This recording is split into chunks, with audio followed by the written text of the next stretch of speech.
Do you ever feel like opening up about your feelings as a man somehow makes you weak or even viewed as less than when you actually expose what's really going on inside? Maybe are you somebody who harbors feelings and kind of just carries the weight of the world on your shoulders, kind of just dealing with things on your own and not really opening up to others about what's going on? Yeah, I just want to let you know that I totally empathize with that and I completely understand. And I think that something that occurs typically a lot with young boys and young men is that we live in a culture in this Western world where men are taught from an early age that showing emotion is somehow weak, that supposedly the man is supposed to just have like this stoic, solid face, and showing any kind of emotion is somehow a form of weakness. I remember growing up on the playgrounds where if I were to get hit in the face with the ball, like I wouldn't want to immediately just like show what was really going on inside. I didn't want to cry in front of my peers because I feel like that would have gotten me shamed. I grew up in a culture where if I were to show shame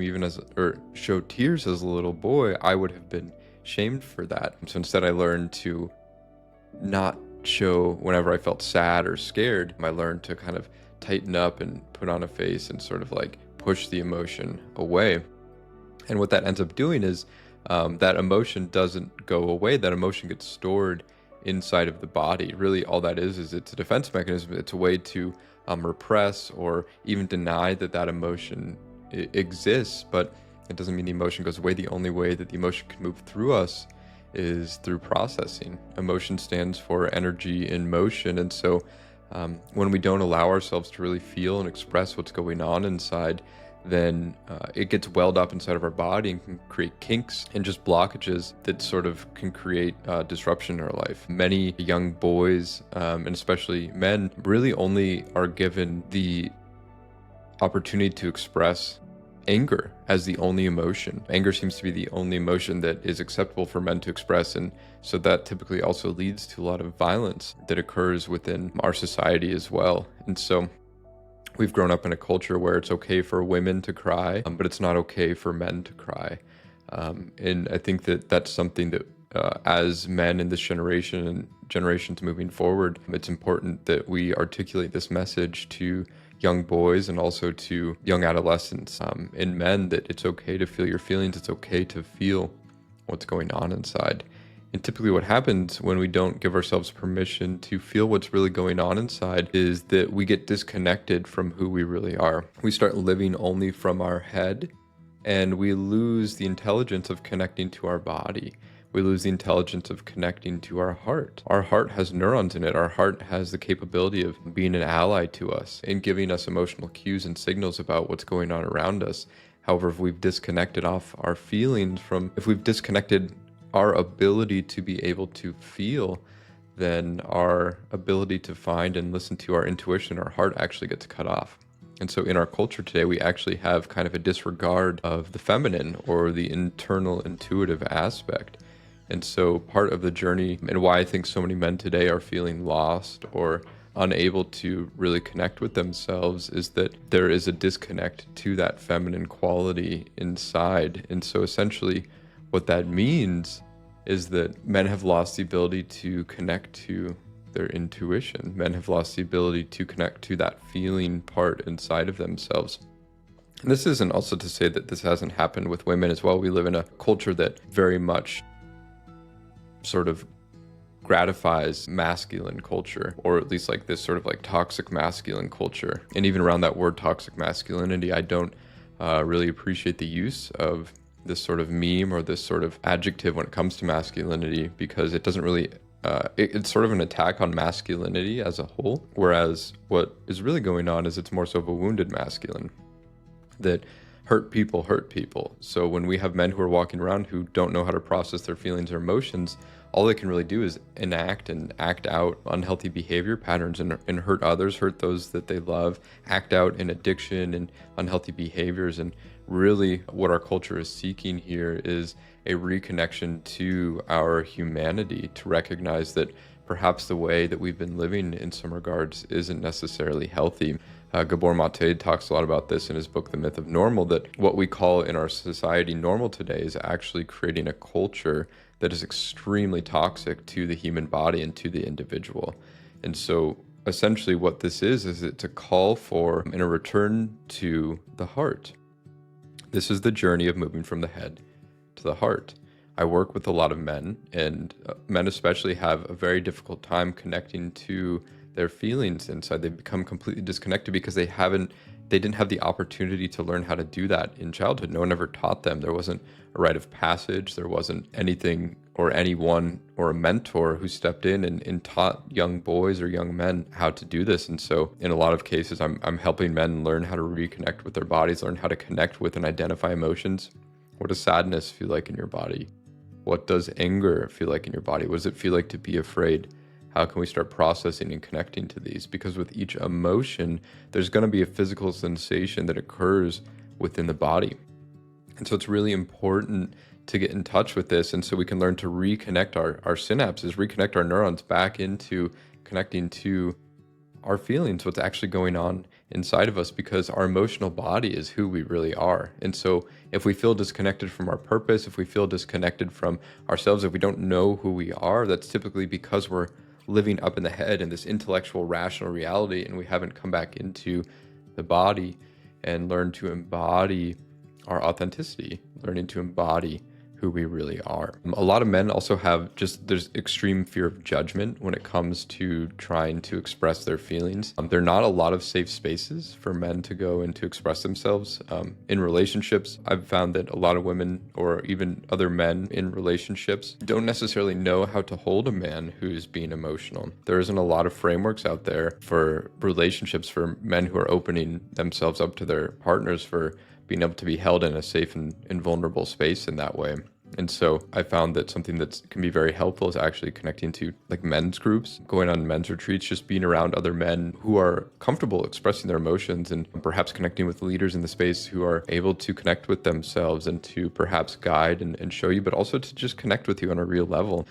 From an early age, I've learned that other men are my competitors, competition in terms of resources, competition in terms of, selective mating. And so I think that for me, what the process has been is to learn to be more cooperative and to learn to come back into connection and brotherhood with those around me, to not see other men as a threat or an enemy, but to truly have the opportunity to connect with them.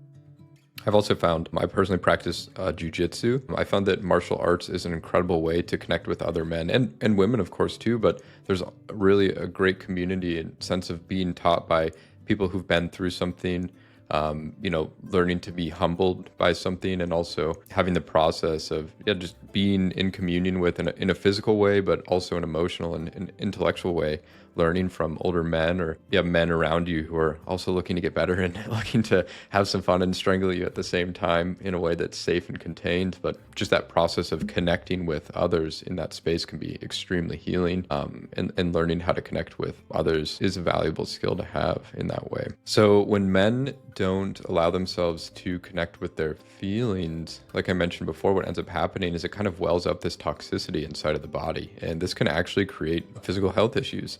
Hypertension, high blood pressure. This doesn't just come about naturally as just a genetic predisposition. Of course, there are many factors. In psychology, we talk about biosocial factors. Biopsychosocial, meaning there are many different formations of what creates a symptom inside of the body. However, one element that's greatly misunderstood, especially in our medical system, is understanding how impactful trauma is on the body. Being in a state of hypertension all the time is another way of saying being in a state of fear all the time, being in a state of high alert all the time, ready to fight, ready to go. The blood is pumping, the cortisol is going through the body. And so it's important to recognize that if we have these physical symptoms going on, hypertension, headaches all the time, insomnia, most of this can actually be traced back to early childhood experiences of finding times and places when something may have happened to us and we didn't have the opportunity to process. Many individuals who I work with sometimes say, like, well, I came from a good family. I don't really have trauma. I don't really have anything. And I understand that. And sometimes we don't have necessarily like these big T traumas, but part of the thing about trauma as well is there's a defense mechanism around it. There's something keeping us from remembering it. And it's been doing this for 10, 15, 20, 40, 30 years. And so that defense mechanism is, it's better at doing what it's doing than perhaps sometimes we are at trying to understand what happened to us. And when it comes to understanding our childhood wounds as well, every single child is wounded in some way. It's just part of being human. It's understanding what happened to us. Whether or not we did or didn't come from a good family isn't the question here. Every family is dysfunctional to some regard. It's just kind of learning what our role in the family was and what wound that gave to us and sort of what personality that sort of morphed us into, so that we can kind of come back into our sense of authenticity. Gabor Mate talks about how our need for children for connection with our caregivers is greater than our need for authenticity. And this is because as children, we need our caregivers to approve of us in order to have shelter and food to eat and a place to sleep. And so we will sacrifice our authenticity to connect with our caregivers. We will sacrifice ourselves to have that love, and that may show up today in unhealthy relationship dynamics as well. If you recognize maybe there's some codependent parts inside of yourself or self-sacrificing parts inside of relationships, whether it's in business or romantic relationships, it can be traced back to these early childhood experiences that we had with our caregivers and these early relational dynamics. And so part of that process today is learning to become your own adult, learning to become the father to your inner child, learning that you are now the one who can take care of yourself. And you can start to recognize where in the psyche that if you have these reoccurring thoughts or belief systems, where they started coming from.